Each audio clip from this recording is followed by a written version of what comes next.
All right, so welcome everybody to this Fulbright Finland applicant event for Finnish researchers. And today we will talk about programs that are open for applications at the moment for research in the US. And the deadline will be in early October, so you still have a few months time until the deadline. And I will first give a brief overview of the foundation and also the grant programs that we have for researchers. And then I will also talk a little bit about the application process and share information about that. And then after that, we will have two alumni, Tiia Kekäläinen and Pi Telakivi, to share their experiences and tips for the application process. And I will let Pi and Tiia to introduce themselves a little bit later. But my name is Emmi Elekäinen, and I work as a program manager at the Fulbright Finland Foundation. And I work with many different grant programs for Finnish and also for US scholars. So I'm the main contact person if you have any questions about the grant programs that we are highlighting today. And then I have also one colleague here, Michael Vaim, and Michael also works with different scholar programs. And today, Michael will be the technical support and also monitoring the questions in the chat. But before we go any further, a few technical instructions and reminders. So please remember to keep your microphones muted, and then you can use the chat feature for questions, and we will answer those questions in the end of the presentation during the Q&A session. So hold your questions until the end, or you can type them in the chat during the presentation so that you don't forget them. And as I said, this presentation part of the webinar will be recorded, but we will then stop the recording before the Q&A section. And then we will be sharing the recording and also the slides with the participants afterwards. But let's start with some basic information about the Fulbright Finland Foundation.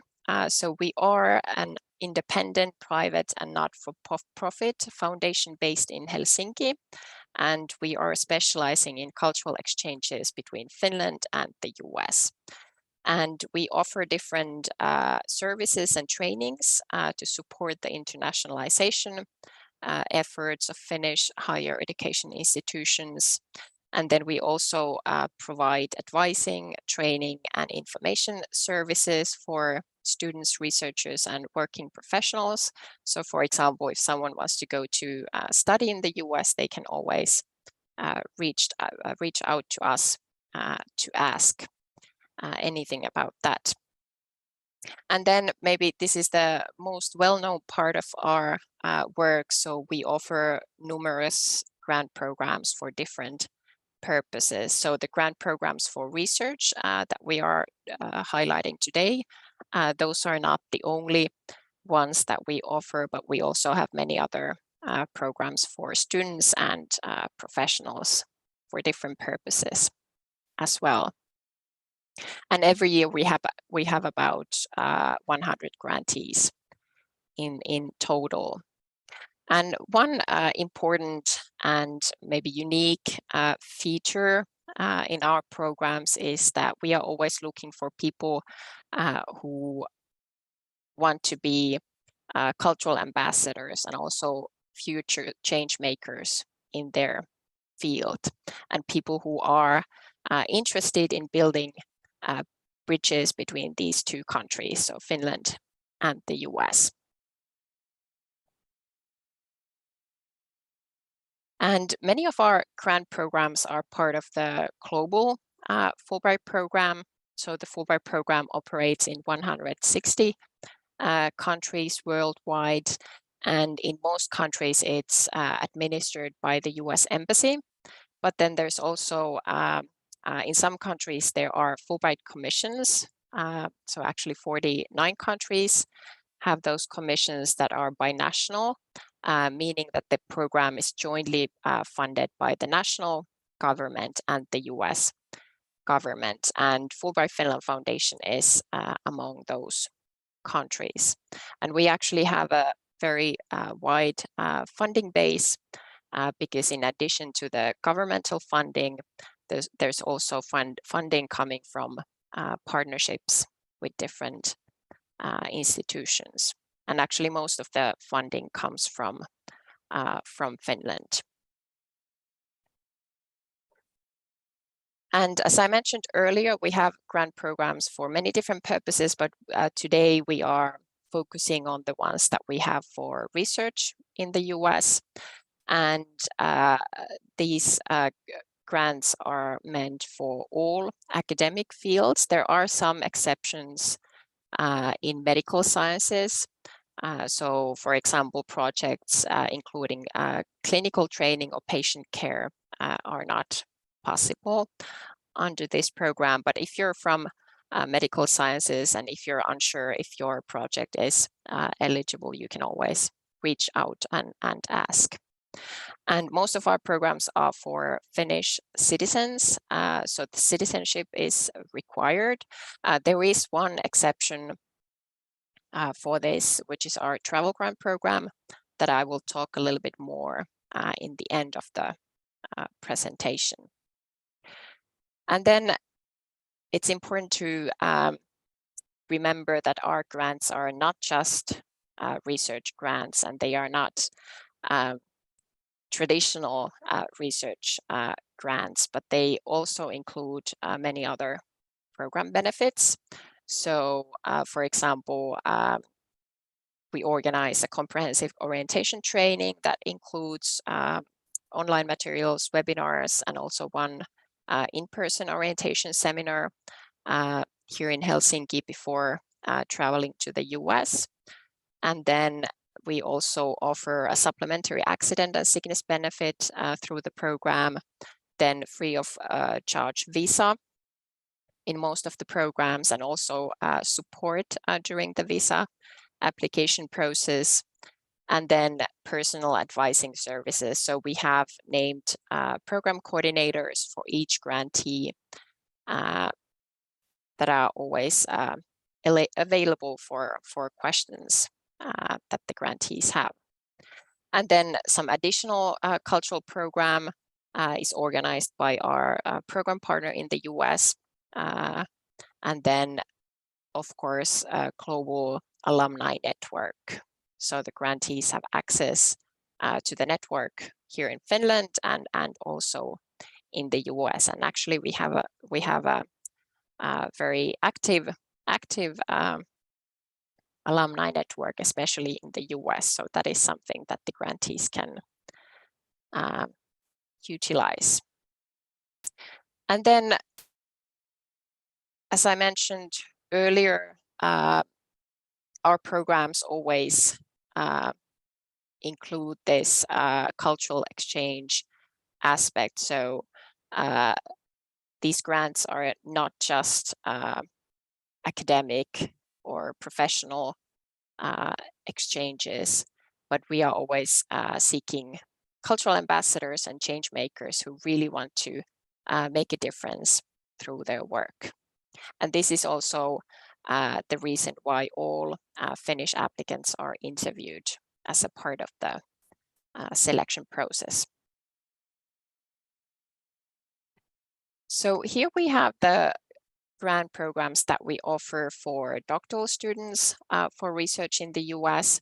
So the first one is the ASLA Fulbright Predoctoral Research Fellows Program, and this is for advancing predoctoral research in the US, and it's available for all academic fields, and the maximum grant is $18,000 US.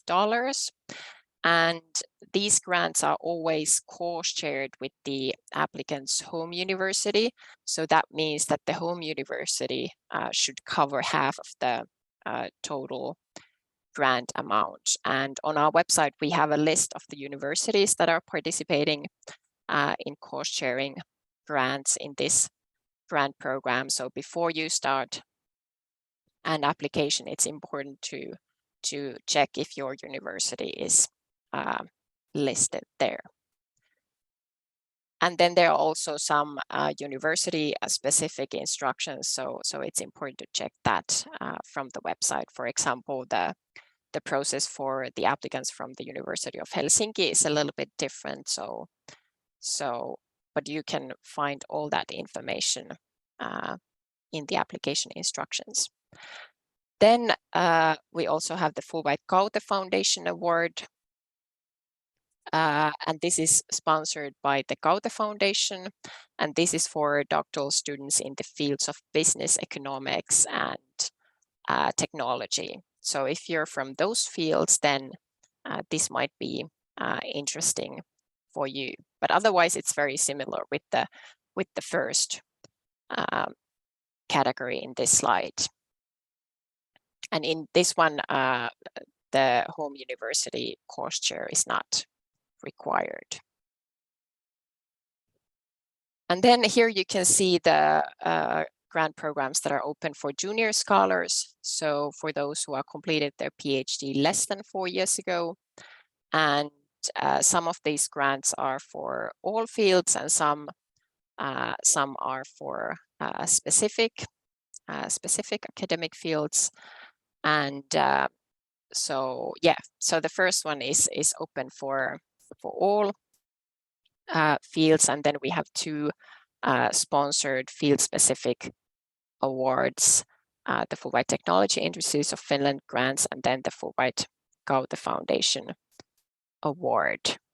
And then the last one is in this slide is actually quite new award, and now I'm talking about the Seeking Solutions for Global Challenges Award. So this is a strategic grant that was created to support our foundation's motto, that is together shaping the future. So this is especially for projects focusing on topics of current and global importance. And for this category, we encourage especially projects aligned with the United Nations Sustainable Development Goals. And this is actually open also for professional applicants. So the scholar applicants are competing with them in this last category. And then here you can see the one program that we have for senior scholars. So for those who have completed their PhD more than 4 years ago. And in this category, all grants are cost shared. So the applicants must hold a position at a Finnish university that is participating in the cost share program. And again, you can find the list of participating universities on our website. So it's important to check that before applying for this. And then I also wanted to mention this brand new award that we have in collaboration with the Florida Polytechnic University. So this is now open for applications for the first time. And Florida Poly is an accredited university in Florida that is dedicated exclusively to STEM fields, so science, technology, engineering, and mathematics. And they are interested in inviting visiting scholars from Finland to conduct research there and also collaborate with their students and faculty. But this is meant mainly for research, but then some teaching can also be included, but that's not required. And the minimum time or length for the visit is 1 semester. And some of the subject areas offered are computer science, computer engineering, data science, electrical engineering, environmental engineering, mechanical engineering, and autonomous vehicles. So if you're from those fields, or from the field of technology or STEM in general, so this might be something that you might want to check. Then a little bit about planning the research visit to the US and what you should take into account when planning the visit. So first you need to think about who you want to work with. And in most of the programs, you will need an invitation letter for your application already in the application phase. So it's important to start looking for potential host institutions early, because sometimes securing an invitation letter might take some time. So now is a very good time to start if you haven't started already. And if you already have a potential host institution in mind, that's of course great. But if you don't, here are some things that you might want to consider. So which institution in the US does high quality work in your field? And it's also good to think outside the box. So sometimes some less known universities might be experts in that particular field. Then where do experts in your field teach and work at? Where are the important research materials, archives, libraries, and research equipment located? And also, where could you learn something new and explore innovative, good practices? And it's also good to explore your own networks here in Finland. So who do you already know in the US, or what kind of connections does your existing network has to the US academia? And also this year we have about 40 US grantees, US Fulbright grantees from different institutions from the US here in Finland. And they are also a great resource, as they have that vested interest in further developing US and Finnish collaboration. And you can actually find their CV catalog on our website. So if you spot someone with similar interests there, you can let us know, and we can then try to connect you with that person. So they are usually very happy to help Finnish grantees or applicants. So then a few words about the timeline for the current application round. So the deadline for these programs that I was talking earlier. So yeah, the deadline is October 3rd. And as I said, if you haven't started, this might be a very good time to start, because the process can be quite heavy, and there are quite many documents that you need to include in the application. So it's good to start early. And then in October, early November, the applications will go through a technical review and pre-selection committee review, and also the home university and sponsor evaluation for those that are cost-shared or fully sponsored by our partner organizations here in Finland. And then in mid-November, we will have virtual interviews for some of the applicants. And then the final results will be published in the end of December. And then in mid-May, we always organize a pre-departure orientation day here in Helsinki for all the selected grantees.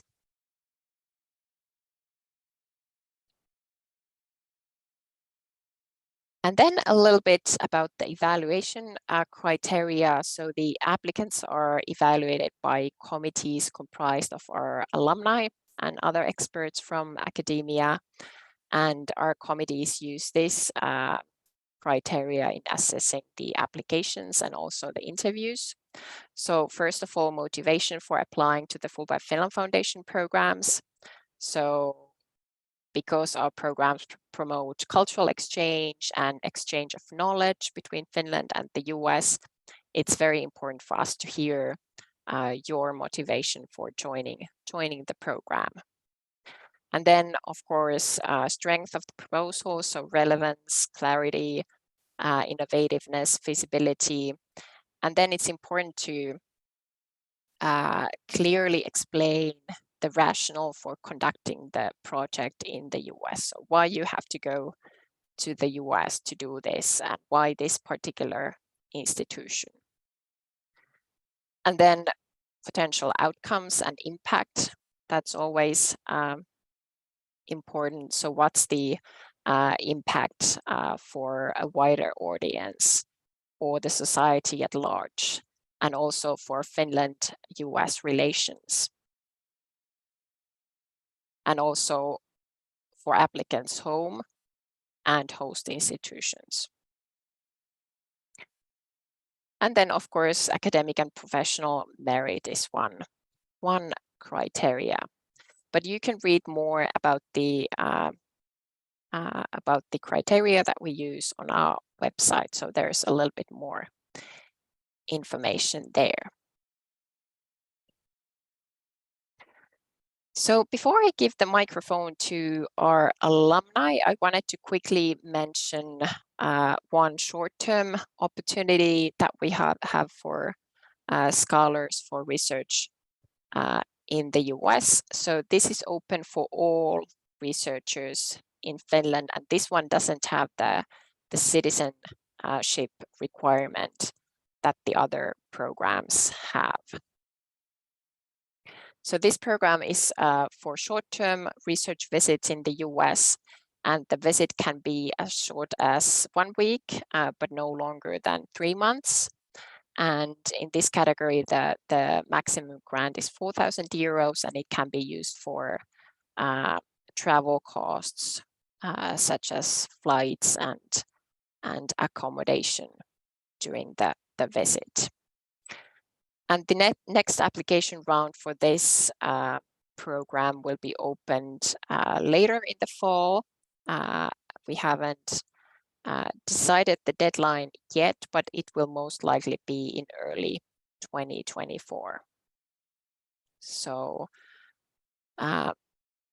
if this is something that might be interesting for you, I recommend following our website and our social media channels in the fall.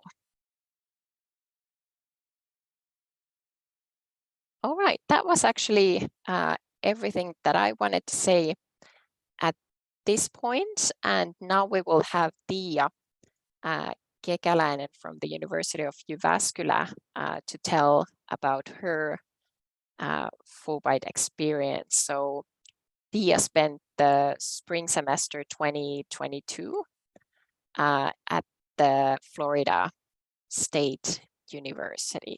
So Tiia, do you want to take it from here?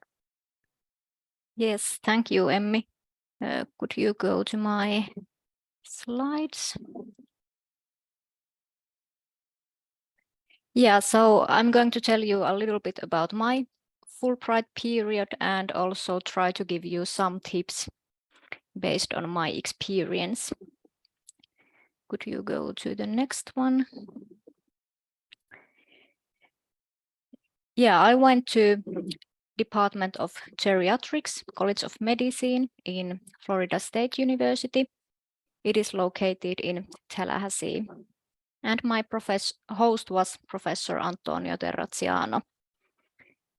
How I ended up there was that after finishing my PhD in 2019, I started to work as a postdoc in a project where Professor Terraziano was a collaborator. So actually part of that project, I visited his research team for 2 months in October, November 2019. And while I was there, I started to think that it would be nice to come back. And I started to search for different ways to fund my next visit there. And that is how I found out about Fulbright opportunities. So I applied for the ASLA Fulbright research grants for junior scholars in December 2019. And I got the positive decision in March 2020, just before the COVID-19 pandemic. My original schedule was to go back to Florida in the beginning of 2021, but because of the pandemic, it was postponed by a year. My tips for finding the right host institution or right host professor would be that it would be great if you already know someone, because it was very nice to go back when I had already worked with them and I knew that our collaboration goes well and there is a very nice research group and collaboration with them is very easy. But if you don't know anyone beforehand, as Emmy said, maybe someone, your colleague or someone in your network knows. I think it would be easier to reach people if you have even a very weak link to them already. So it might be easier to get response to your email, for example, if you can say that you both know someone or you have met in a conference or at least something. Could you go to the next slide? So what did I do in Florida? My project was related to personality, physical activity, and physical performance from a cross-cultural perspective. I didn't collect any data there, but instead I used already collected open data sets. And one of my justifications why I need to go to this unit and why I need to go to the US was that they had a lot of experience of these open data sets in their research group. These are something that are good data sets for my research field. And it is also very beneficial to my home unit in Jyväskylä that now we have experience of these data sets and we can also start to use them here in Finland. I also participated in their research. They had just finished data collection and I was able to take a part in processing that data. One of my justifications also for this unit was that we share the same research interest, but we still have a little bit different background. My background is in health sciences and they were all psychologists. So even though we are interested in the same topic, we have a little bit different expertise. So I think that is something that you should also consider in your application, that what you maybe can learn from them and what is the expertise that they have there in the host unit that you cannot get from anywhere else. But also that is there something that you can take to them, that you have some kind of expertise or knowledge that they can also benefit from. During my visit, I was also able to do a couple of short trips. I went to 2 conferences in my research area, and I also participated in the Fulbright Scholar Enrichment Seminar in Cleveland, Ohio. There is actually a blog post about our visit to the seminar in the Fulbright blog if you are interested in. Could you go to the next one?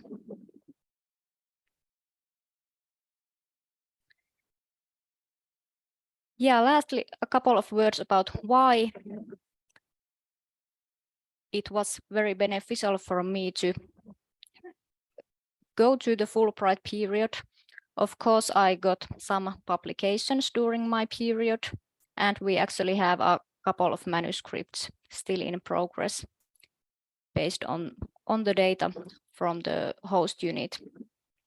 I also gained a lot of skills and knowledge related to my research area and related to statistical methods and so on. But for me, I think most important part was to get a lot of benefits for the future. One of the main things was that I got a lot of new knowledge related to my research area, and I also got a new research idea for funding applications. During my visit, I also got a lot of new collaborators, not only in the host research group, but also from their network. And I also met a lot of people in the conferences, and I can start collaboration with them. For example, in one conference, I met a research group that I'm not now going to meet again in June in the next conference in the same research field. And they are also listed as collaborators in my funding applications. So I think that was one of the main benefits in this phase of the research career. Thank you. I think that was all. All right, thank you. Yeah, very good tips. So if you have any questions for Tia, you can type them in the chat, and we will then address all the questions in the end during the Q&A. But next we will hear about Bee's experience. So Bee spent 6 months earlier this academic year in California at the University of California, Berkeley. So Bee, the mic is yours. Thank you.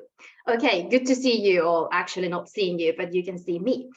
So I just came back less than 2 months ago, actually, from Berkeley, California, as Emmy said. And I'm still in the process of getting everything that I got out of the 6 months, because it was so much, and it was such a deep experience that I think it will definitely take more than 2 months to actually get the whole picture of all the things that what I get out of this 6 months. And okay, because Tia already had a nice story how she ended up in her program, so maybe I'm not going to talk about that so much, but maybe I'm going to focus on the tips that I got from other people and what I did myself when I was applying this grant, and then when I was there in Berkeley. So okay, first thing, why Fulbright specifically? If you're thinking of going to America and thinking like, okay, Fulbright or some other funding program, I would definitely say that Fulbright is the best. And why? It's because it's so well known. So that was sort of the magic word that opened all the doors when I was in Berkeley and in other academic institutions in America. Actually, even from the airport, when the guy there at the airport asked you like, okay, what are you going to do in America? And then you mentioned the word Fulbright, and then okay, you can go. So it's a magic word that you should always remember. It's your actually like strongest asset there, because American academics they are very, very busy, and they're very difficult to like get hold on. Of course, they're polite, they're always polite to you, but I found it very difficult to build connections to American academics in the Ivy League universities. But when I mentioned the word Fulbright, it was always better. It was definitely. So they don't care about the university you come from, if it's a European university. So if you say, so I'm from University of Helsinki, they've never heard about it. They don't actually care about it, to be honest. Of course, I try to talk about it later, but my first sentence was always that I am a Fulbrighter and I work with this and this professor at the UC Berkeley. And if you don't know what UC Berkeley is, let me say just a little bit. So UC is this University of California system. It has 10 different universities. From San Diego, I visited that place, and all the way, maybe there's something even northern than Davis. But anyway, I was in San Francisco area, so that was pretty much like the northern side of California. And it's a very nice system. It's a public university, so in that sense, it's a bit sort of nicer than those very private universities. And then there was this sort of interesting competition between Stanford and Berkeley all the time when I was there. I also visited Stanford, and actually the vibes were quite different.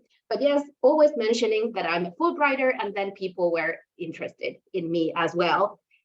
And like I said, I also mentioned my professor. So he was a very well-known, and still is a very well-known professor. And that would be one of my tips, like choose a famous professor, but it has good sides and bad sides. So my professor is very well known. He was able to open doors for me, and even just mentioning his name was a good thing. But then the downside was that he was very busy. So of course, it would be bad. Maybe the best thing would be if you would get some professor who's very famous and of course important for you specifically for your field and your very specific research topic. But then also maybe find out about other people in that department. So to have some people there who are not so busy, who are not traveling all the time. If you have a very famous professor, maybe they're not even at the department when you're there. And that would be quite disappointing. And then maybe I would also contact the department, somebody else than this professor, your host, but people who are in the same position that you're gonna apply. So if you're a postdoc, contact a postdoc, or if you're a PhD student, contact a PhD student in that department, because it really depends on the department, how the culture is there. So for example, in the philosophy department at Berkeley, there was very vibrant and good community of PhD students, but quite exclusive. And because I wasn't a PhD student, I really didn't become part of that. But for a PhD student, that would have been a very good place. But then the postdoc, for some reason, there's 0 postdocs in philosophy in Berkeley. They don't have that kind of funding for local postdocs. So there were only few visiting ones. And of course, it's always easy to get in contact with visitors anyway. But there are postdocs in other fields in Berkeley, and there was this quite active association for visiting postdocs in Berkeley, and then I was part of that. So I needed to find that kind of contacts from other places because that department didn't have them. And I didn't know this beforehand. I don't know if I would have chosen differently if I did know, maybe not, because I succeeded to find those people anyway. But anyway, you cannot really know how the department is like if you haven't been there. So that's why I would really recommend that you write to somebody who is there or who has been there and who knows about that department or that unit. Okay, what else? Okay, Emmy was talking about this cultural ambassador thing, and that's something that I was paying a lot of attention when I was applying myself. So take it seriously. Don't take it as just some like spice to all of this, that you have your application and then you just add this little piece of like how I would be a cultural ambassador. Maybe it will be like that in the end product in your application, but how I did it personally, I started thinking about how I would be a cultural ambassador, what it would mean for me. So I recommend you to do the same. So start from what you are already, who you are, what kind of personality you have. So you don't need to be something that you are not, but already because you're applying for this, it means that you're probably interested in international issues. So you probably have some background already. So maybe it's good to start there.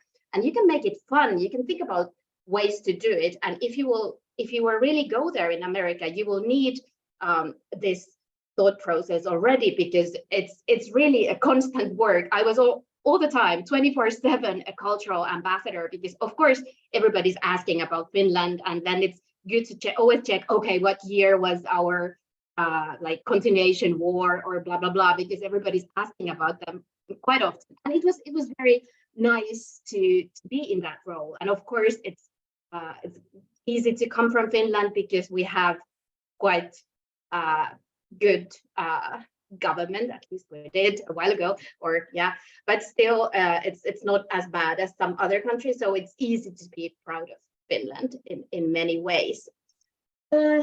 Okay, so cultural ambassador, I think that's very, very important. Then what other tips? Well, this how to find a host. Well, Emmy and Tia already talked about that. So I just contacted somebody who I knew beforehand. I had met him once. This professor, he gave a talk in Helsinki, and he was one of the most important references in my PhD. And I do same kind of philosophy as he does. So that's why it was, of course, very easy to contact him. And he was like, okay, you're doing exactly what I'm doing. Like, please welcome if you get a Fulbright. Like, it's wonderful. And that's what happened. And now this same professor, so he's been giving me some recommendations. He, for example, just wrote a blurb to my book, to the back cover of my book. And he's hopefully coming to Helsinki next summer. We are organizing a conference together in here with the leading philosophers from our field. So that's some very concrete outcome of my visit. And actually, I have the same thing as Tia said. I think Tia, you said that you got an idea for your next project while you were in America. And the same happened for me. I remember the moment I was actually running at Berkeley Hills. It's a very hilly way that it wasn't so easy to run there, but I got used to it. And one day I was having my run, and then I got this idea that where I'm gonna apply next abroad, while after my funding ends here in Finland after a few years. So yeah, I really recommend applying. It was really, really life-changing experience. Maybe not even the content so much. You can get that kind of thing anywhere, but like really getting so much more self-confidence. And actually everything now in Finnish academia seems pretty easy, because it was challenging sometimes in America. It was much more challenging to get those American academics from the best universities in there, because you don't, in here, you say that you come from University of Helsinki, that's already something. And in there, you're sort of nothing but the little word Fulbright and the name of your professor. So now I really feel that I can do so many more things while back here, because I have gained so much confidence and experience when I was there. So maybe that's the best thing that I got out of this 6 months. Okay, I think that's about it. Thank you. All right, thank you so much. I think it's always so nice to hear these stories from our alumni. So very good to have you two here. And next we will open this for questions, but before that we will now stop the recording here.